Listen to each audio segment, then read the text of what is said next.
جی doctor صاحب اقبال، سوال number 5، سورہ قصص میں اللہ تعالیٰ نے ہمیں حضرت موسیٰ علیہ السلام کے قصے سے قصہ بھی بیان کیا ہے، اس قصے کے ذریعے اللہ تعالیٰ ہمیں کیا چیز سمجھانا چاہتے ہیں؟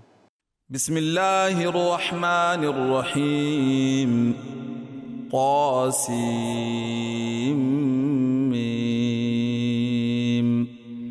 تلك آیات الكتاب المبین نتلو عليك من نبأ موسى وفرعون بالحق لقوم يؤمنون إن فرعون علا في الأرض وجعل أهلها شيعا يستضعف طائفة منهم يذبح أبناءهم ويستحيي نساءهم إنه كان من المفسدين ونريد أن نمن على الذين استضعفوا في الأرض ونجعلهم أئمة ونجعلهم الوارثين ونمكن لهم في الأرض ونري فرعون وهامان وجنودهما منهم ما كانوا يحذرون۔ سورہ قصص کی آیات ہیں 1 سے لے کر 6 تک۔ اس کا ترجمہ میں آپ کے سامنے رکھتی ہوں۔ یہ کتاب مبین کی آیات ہیں، ہم موسیٰ اور فرعون کا کچھ حال ٹھیک ٹھیک تمہیں سناتے ہیں، ایسے لوگوں کے فائدے کے لیے جو ایمان لائیں۔ واقعہ یہ ہے کہ فرعون نے زمین میں سرکشی کی اور اس کے باشندوں کو گروہوں میں تقسیم کر دیا۔ ان میں سے ایک گروہ کو وہ ذلیل کرتا تھا، اس کے لڑکوں کو قتل کرتا تھا اور اس کی لڑکیوں کو جیتے رہنے دیتا تھا۔ فی الواقع وہ مفسد لوگوں میں سے تھا، اور ہم یہ ارادہ رکھتے تھے کہ مہربانی کریں ان لوگوں پر جو زمین میں ذلیل کر کے رکھ دیے گئے تھے، اور انہیں پیشوا بنا دے اور انہی کو وارث بنائیں، اور زمین میں ان کو اقتدار بخشے، اور ان سے فرعون، حامان اور ان کے لشکروں کو وہی کچھ دکھلا دے جس کا انہیں ڈر تھا۔ تفسیر دیکھ لیتے ہیں مختصراً۔ تفہیم القرآن کا تھوڑا سا خلاصہ آپ کے سامنے بیان کرتی ہوں۔ سورہ شعراء، سورہ نمل اور سورہ قصص یک بعد دیگرے نازل ہوئی۔ زبان، انداز بیاں اور مضامین سے بھی یہی محسوس ہوتا ہے کہ ان تینوں صورتوں کا زمانہ نزول تقریباً ایک ہی ہے۔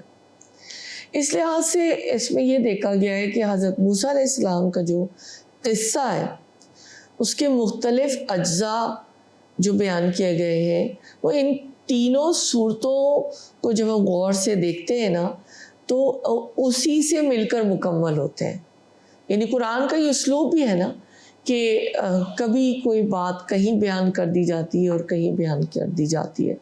کسی جیسے حضرت موسیٰ کا قصہ قرآن کے کتنے سارے مقامات میں آئے نا، تو یہ ہے کہ سورہ نمل کے اندر یہ قصہ یکایک اب اس بات سے شروع ہو جاتا ہے کہ حضرت موسیٰ علیہ السلام اپنے اہل و عیال کو لے کر جا رہے تھے، اور اچانک انہوں نے وہاں پر ایک آگ دیکھی۔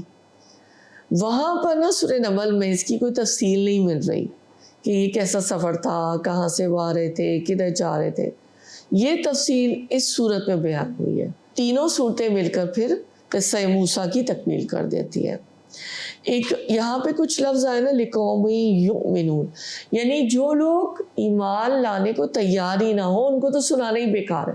اس سے پہلے بھی ہم نے دیکھا نا کہ جو اللہ تعالیٰ نے یہ بات پچھلی آیات میں جو آپ نے جو سوال کیا تھا کہ تم مردوں کو نہیں سنا سکتے، تم اندھوں کو نہیں سنا سکتے، تم بہروں کو نہیں سنا سکتے، تو یہ بات ہے نا کہ جن لوگوں نے ہٹ درمی کا قفل اپنے دلوں پر چڑھا نہ رکھا ہو وہ اس گفتگو کے مخاطب ہے۔ جنہوں نے قفل نہ چڑھا رکھا، جنہوں نے قفل چڑھائے ہوئے، جیسے یہ علا فی الارض کا، یعنی جنہوں نے زمین میں سرکشی کی تھی، مثال کے طور پر مطلب یہاں پہ کیا ہے، فرعون، حامان، قارون، یہ سب وہ ریبیلیس تھے نا، باغی تھے نا، باغیانہ روش اختیار کی تھی، تو یعنی انہوں نے بندگی کے مقام سے اٹھ کر خود مختاری اور اللہ کا روح نعوذ باللہ دھار لیا تھا، اور وہ یہ کہتے تھے نا، یہ ہم خدا ہیں، ہماری پرستش کرو، ہمیں مانو، اور یہ تمام جو رعایا ہے وہ ہماری ماتحت ہے. اور اس کو یعنی ذلت کے گڑھوں میں انہوں نے بلکہ دبا دیا تھا نا. جو فرعون کی حکومت تھی اس کا قاعدہ یہ نہیں تھا کہ سب باشندے یکساں ہوں یا سب کو برابر حقوق دیے جائیں یا ہیومن رائٹس کا کوئی پاس ہو. ایسا نہیں تھا. اس نے تو ملک کے باشندوں کو گروہوں میں تقسیم کر دیا تھا، طبقات میں تقسیم کر دیا تھا، اور جو حکمران گروہ تھا اس کے پاس سارے اختیارات تھے، مراعات تھی، بینیفٹس تھے، امتیازات تھے. لیکن جو ان کی قوم تھی اس کو انہوں نے غلام بنایا ہوا تھا، اور اس سے کس طرح وہ خدمت لیتے تھے کہ وہ اس کی جو نظیر ہے وہ تاریخ میں جہاں بھی ملتی ہے بہت تکلیف ہوتی ہے. تو دراصل یہاں پہ یہ ہمیں سمجھنا چاہیے کہ جو اسلامی نظام حکومت ہے وہاں پہ بھی ذمہ ہوتے ہیں، وہاں پہ بھی غیر مسلم ہوتے ہیں، اور لیکن یہ کہ ان کو قانونی حقوق پورے دیے جاتے ہیں. ان میں اس لحاظ سے کوئی امتیاز نہیں ہوتا کہ وہ کوئی کمتر مخلوق ہے. یعنی یہی فرق ہے جو ایک جابر حکمران ہوتا ہے اور جو غیر اللہ کا جو علم اٹھا کے چل رہا ہوتا ہے.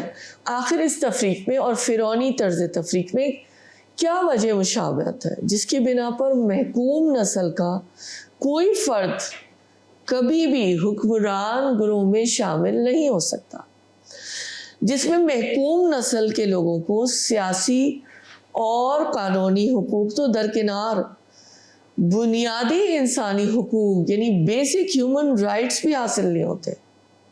یہاں تک کہ زندہ رہنے کا حق بھی ان سے چھین لیا جاتا ہے. محکوموں کے لیے کسی بھی حق کی کوئی ضمانت نہیں ہوتی، اور تمام فوائد و منافع صرف حکمران قوم اور ایلیٹ کلاس کے لیے مختص ہوتے ہیں، جیسے کہ ہم نے پہلے بھی ابھی تھوڑی دیر پہلے بات کی. یہ مخصوص حقوق صرف اسی شخص کو حاصل ہوتے ہیں جو حکمران قوم میں پیدا ہو جائے. تیسر القرآن سے دیکھ لیتے ہیں. قرآن میں اکثر مقامات پر قصص الانبیاء کے ضمن میں سیدنا موسیٰ علیہ السلام کا ذکر پہلے کیوں آیا ہے؟ قرآن کریم میں اکثر مقامات پر حضرت موسیٰ علیہ السلام اور فرعون کا ذکر بڑی تفصیل سے کیا گیا. انبیاء کے ذکر میں حضرت موسیٰ علیہ السلام کا ذکر پہلے کیا گیا ہے. حضرت موسیٰ علیہ السلام کو رسول اللہ صلی اللہ علیہ وآلہ وسلم سے زیادہ شدید حالات میں فریضہ رسالت انجام دینے کا حکم دیا گیا.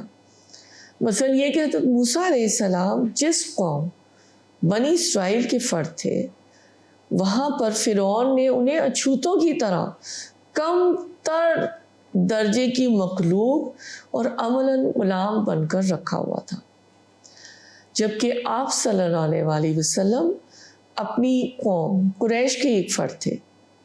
حضرت موسیٰ علیہ السلام کو فرعون جیسے مغرور اور سرکش فوراً بھڑک اٹھنے والے فرما رواں کے ہاں دعوت و رسالت کے لیے بھیجا گیا.